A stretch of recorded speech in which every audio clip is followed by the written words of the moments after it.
Allah tidak menciptakan di muka bumi ini tanah yang lebih mulia menurut Allah daripada majlis-majlis. Nah, tidak kalau kita sembarangan para ulama bisa puanan dengan rematura ini.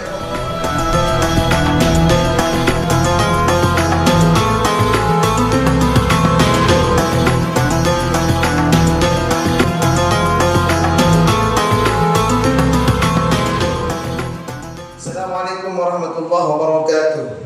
Bismillahirrahmanirrahim. Alhamdulillahirabbil alamin wassalatu wassalamu ala asyrafil anbiya'i wal mursalin sayyidina wa habibina Muhammadin sallallahu alaihi wasallam. Amma ba'd. Qala al-musannif rahimahullahu ta'ala wa nafa'ana wa iyyakum bi 'ulumihi wa amaddana wa iyyakum bi asrarihi wa barakatihi. Amin. Wa ruwiya min riwayati anna al-ulama jasabul ulama yaumal qiyamati yargamat ala manabir kalin di atas banyak mimbar. Mimbar itu ya seperti yang ada di masjid itu, mimbar tempatnya khatib ketika mau menyampaikan pidatonya. Min nurin, dari cahaya.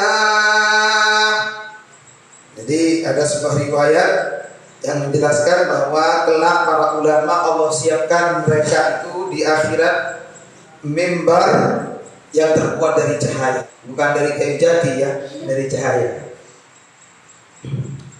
Wala qalaban mutib al-qadhi Basra al-qadhi Husain fi awali ta'liqatihi ilm awal kitab ta'liqatah annahu jasman sya'an ru'ya kan yataki alin nabi dari nabi sallallahu alaihi wasallam qala ada bahasa nabi annahu sabra nabi qala ada bahasa nabi man tining basara orang ahabba ka itu cinta basara man al-ilm ada ilmu wal ulama banda ka para ulama lam tuktab maka ta'icatat alaihi daka isama khati'atuhu kunapa banyak dosa man ayyama hayatihi salancenga odin man. Jadi Qadhi Husain dalam muqaddimah kitab ta'liqatnya beliau mengutip sebuah hadis. Kata Rasulullah, barang siapa yang betul-betul mencintai ilmu dan ulama, maka oleh Allah Subhanahu wa taala semua dosanya selama hidup dia di dunia diampuni oleh Allah Subhanahu wa taala. Betapa mulianya ilmu dan ulama. Sehingga oleh Allah Subhanahu wa taala yang mencintai ilmu, yang mencintai ulama, oleh Allah dosa-dosanya diampuni oleh Allah. Tidak dicatat oleh Allah Subhanahu wa taala. Logikanya demikian adalah orang yang betul mencintai ulama, orang yang betul-betul mencintai ilmu, pasti dia akan mengikuti apa kata ilmunya, pasti dia akan mengikuti apa kata ulamanya. Nah, maka oleh karena itu orang yang betul-betul cinta kepada ilmu dan ulama, pasti dia akan mengikuti arahan dari ilmu dan ulama itu sendiri. Maka ketika mengikuti arahan ilmu, pasti dia menjadi orang yang betul-betul bertobat kepada Allah. Karena kata ilmunya disuruh taubat. Kemudian dia akan beristighfar kepada Allah, meminta ampun kepada Allah. Karena kata ilmunya disuruh minta ampun kepada Allah. Maka selama hidupnya oleh Allah Subhanahu wa taala ya diampuni dosanya. Qala ada Basra bin Husain wa ruwiya min riwayati annahu jasun Nabi sallallahu alaihi wasallam. Qala ada Basra Nabi man dini Basra oleh sallallahu alaihi wasallam Basra man khalfa alimin ibni budina oleh alim. Faka'annama shalla magati-gati as-salat basaman khalfa nabiyyin dan idibudina nabi. Faman magati basaman shalla kama salat basaman khalfa nabiyyin idibudina nabi faqad ghufira lahu ma kam kunku isqora dahu dan basaraga isaman.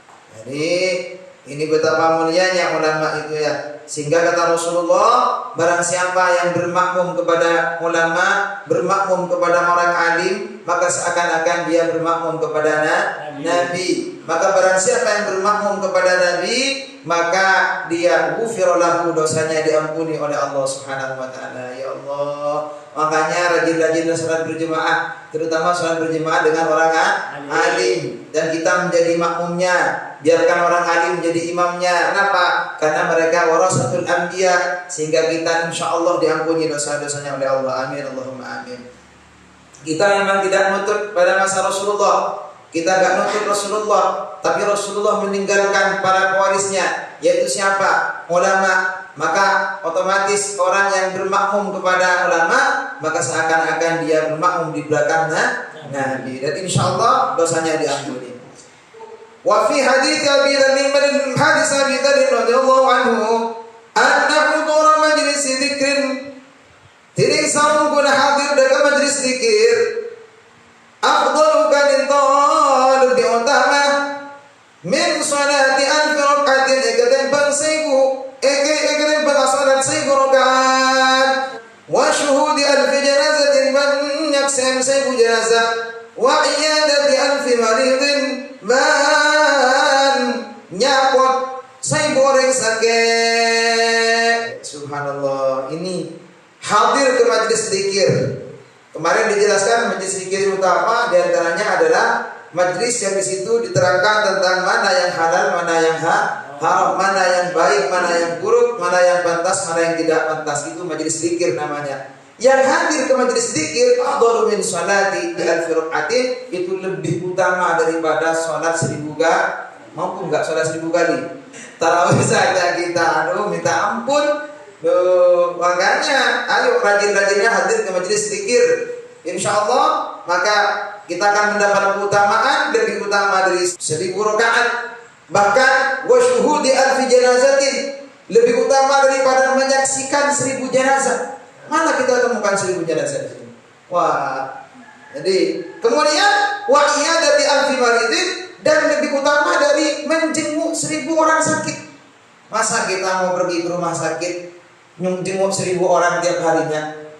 Jadi kan mustahil. Maka daripada pusing-pusing nyari 1000 orang sakit, mendingan ngaji. Baru ada tetangga kita yang sakit yang mungkin dekat, kita samperin, kita jenguk dia. Wa qala ba'dahu Umar bin Khattab basra Umar bin Khattab radhiyallahu Allah basra Allah Umar bin Khattab anna rajula sabuna orang la yakhruju ka tunggu keluar basra orang min manzilihi, dari bengkona orang, mu'alih berkali atas rajul minat dunubi, dari banyak dosa, mithlu jibali tuhamata, tining akadia banyak gunung Tuhama. Gunung Tuhama, gunung kalau enggak salah ini gunung Tuhama itu ada di daerah Mesir kalau enggak salah ini Tuhama ini. Saya tahu apa di Mekah, pernah dengar? Jadi belum ya? Ya kayaknya ini di daerah Mesir, Tuhama. Ada yang mengatakan gunung Tihama, bukit yang menjulang tinggi dan sangat panas sekali daerahnya. Katanya kalau nggak salah di sini. Jadi kata Umar bin Khattab, jika ada orang yang keluar dari rumahnya, dia membawa dosa sebesar gunung Tuhama. Kemudian fa'idha sami'a, maka pas bila ngidik basar rajul al-alim, adakah orang alim, khofa, maka pas takut basar rajul kinika, wastarja abad burung basar rajul antunu bihi, dari banyak dosa rajul insarafa, maka pas mulai basar rajul kila ila manzilihi daga romana rajul walaysa halayta dan alaihi atas kali sarojul dzambun pona pasetong dosa. Ya Allah, ini luar biasa nih. Kata Umar bin Khattab, seandainya ada orang yang keluar dari rumahnya, dia membawa dosa sebesar gunung Tuhama, kemudian di tengah jalan dia bertemu seorang alim dan mendengarkan petuah orang alim tersebut, kemudian dia sadar dan dia tidak ingin melakukan dosa lagi karena petuah orang alim itu, kemudian dia pulang ke rumahnya, alhamdulillah dosanya sudah tiada. Barokahnya apa? Barokahnya mendengarkan orang alim. Makanya kalau ada pengajian di mana-mana, mampir kita ke sana. Siapa tahu Allah Subhanahu wa taala ingin mengampuni dosa-dosa kita. Fala tufariqu, maka jami sati bin kabi, jangan kau jauhi majalisan ulama'i, majlis-majlis ulama, maka jangan kau jauhi majlis ulama itu. Jangan kau menghindar dari majlis ulama. Kenapa? Fa innallaha ta'ala, karena sungguhnya Allah ta'ala lam yakhluqa ditutaki ta'aki basir Allah ala wajhil ardi, iatas semua bumi di atas muka bumi ini turbatan dekat tanah akrama lebih mulia min majalisin ulama'i dari banyak-banyak majelis ulama ini.